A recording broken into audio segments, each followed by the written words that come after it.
Alright, so it's been about a few months since I switched from the iPhone 13 Pro to the 14 Pro Max, and if you missed the initial review of this phone, I'll make sure to leave that link in the description so you can watch that video. But it's been about 3 or 4 months now that I've been using this phone, and there's some updates to the battery life, performance, and my opinion on the cameras as well. Okay, so when it comes to software, there's been about 2 major updates since the phone launched in September. We're now at iOS 16.2, which added a couple of things to the iPhone 14 Pro. And a couple of the major changes that I noticed with this update is that you now have live activities on the lock screen and the dynamic island for sports scores or Uber rides or even flights that you're tracking. Now that'll show up on the lock screen or dynamic island now, which is really neat. And on the 14 Pro specifically with the always on display, I loved it at first and was really thrilled to finally have what Android's had for years.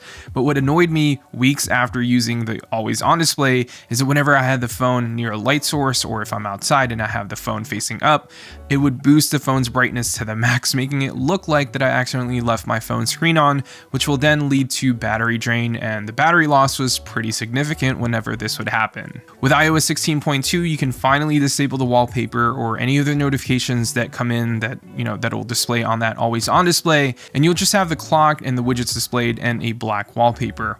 However, the phone will still boost the phone's brightness to the max when it's next to a light source, but at least with a black wallpaper, it'll consume less energy, which shouldn't really impact battery life. And so far, I've actually only noticed about 2 to 3% battery drain versus the 5 to 8% battery drain before this update hit with the wallpaper that I've been using. Now, another thing that they fixed since launch is the battery icon. Previously, the actual battery icon stayed at 100% full, but the percentage or the number would actually keep going down as you use your phone. And I'd often overlook the number and look at the actual battery bar or the icon and think that my phone's completely charged and I have enough for the night, when in reality I didn't. But now both the number and the icon will change accordingly, which is really nice to see. And while we're in the topic of battery, you're probably curious about how the battery life is held up over the months. Now, battery life is a little bit subjective because how I use my phone could be a lot different than, how you use your phone. For me, I'm mostly on social media apps like Instagram, Twitter, TikTok, and I usually answer almost all of my emails on my phone and use Telegram or WhatsApp to talk to friends. But every now and then though, I'd shoot all of my short form unboxings with this iPhone, and you can watch all of those on Instagram and TikTok. But besides that, I'll also play a few Apple Arcade games, but gaming is very rare on this phone. With that being said though, my phone seems to be averaging around 7 to 7.5 hours of screen on time every single day, and that's with the new always on display settings without the wallpaper, but with the notifications turned on. To me, that's perfectly fine since I always end the day with about 30% battery life by 11 p.m. and I always charge my phone overnight. So for me, that's pretty good, and I'm sure that if I toggle the low power mode on by 50%, then I can probably save around 8 to 10% battery, but I don't really need to do all of that. But what I do need to do is give a huge shout out to channel sponsor Dbrand, who sponsored a portion of this video and hooking me up with this Damascus Warzone grip case for my iPhone 14 Pro Max. Now, if you're a Call of Duty player like I am, you'll appreciate seeing these skins or grip cases in person. The new Damascus Warzone skin looks so good on this 14 Pro and just makes your iPhone look more unique and more flashy, which I love. If you do want to pick up the Damascus skin or this grip case in the Warzone colorway or the other 3 colorways, go to dbrand.com/HeyMarkL or click the first link below.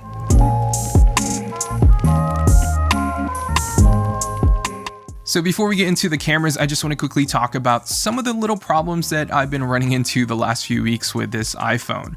More and more recently, this iPhone's been sluggish, have been freezing more often, and more recently, this starts to happen. Empty notification bubbles showing up on my lock screen, which happens almost every single day. But once you tap on these bubbles though, it'll actually show the app and notification, but I just find it weird that this happens on a daily basis. And on top of this though, my good friend Tom the Tech Chap tweeted not too long ago that his 14 Pro Max also started having issues. Not the same issues, but something completely different, and I'm not exactly sure what's going on here, but I'm pretty sure that iOS 16.3 is coming very soon, so hopefully all of these things get fixed by then. Okay, so when it comes to the cameras, I do want to preface that the iPhone 14 Pro Max, in my opinion, still films the best videos on any smartphone, and I'm talking strictly videos, not photos. But whatever Apple's doing on the video side of things with the iPhone's cameras, I think they're doing a really great job. I think when it comes down to video features, nothing can really beat the iPhone's video performance right now. But when it comes to photos and how iPhones have been processing photos these last few years, I think they've really gone down in quality, and I think that the recent Android phones that I've been able to check out, or phones that have been coming into the market, are way better in that field. Having used the new Pixel 7 Pro or even the Xiaomi 12s Ultra has really opened my eyes and really figured out what's been bothering me with iPhones these last few years. First, it's how it's over-exaggerating the highlights when you're, previewing the photo on the phone. Now, whenever you transfer that same photo that you took on this phone to a computer or post it on social, for example, it'll look somewhat normal with the highlights not looking completely blown out, with the shadows and midtones looking normal and not so dim. But since this iPhone's using this weird HDR XDR display, it likes to boost the highlights a lot and dim everything around the bright parts of the photos, which I really don't like. Not entirely a camera problem, but a mixture of the displays and the cameras.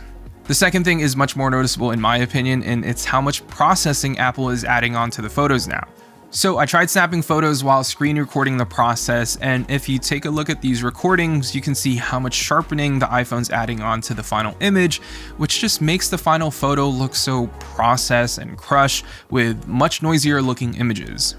Now, if you take a look at these screen grabs of the before and after it's done processing, you can tell that the before photo looks a little bit more softer, but looks more natural and what the photo should look like. But then when you compare it next to when it's done processing, you'll really see how exaggerated, over-sharpened these photos are, which I just don't love. Now, this might be a personal preference thing, but this is just terrible compared to other Android phones that I've used in the last couple of years. Now, mind you, this isn't an iPhone 14 Pro problem. I've actually noticed the same thing on the iPhone 14 or the iPhone 13 Pro that I replaced this phone with.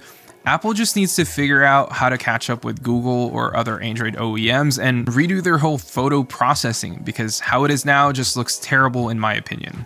Give it a try yourself. Try screen recording your phone while taking a photo and check out the photo right away before it's done processing, and check out the difference yourself.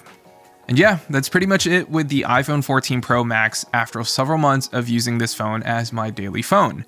If you have the 13 Pro, I think you don't need the camera upgrades or the dynamic island. I think you can wait 8 to 9 months till the 15 and 15 Pro comes out, and hopefully we'll finally get USB-C on those phones, because I am tired of having to carry an extra lightning cable in my bag instead of just using one standard cable to charge all of my devices.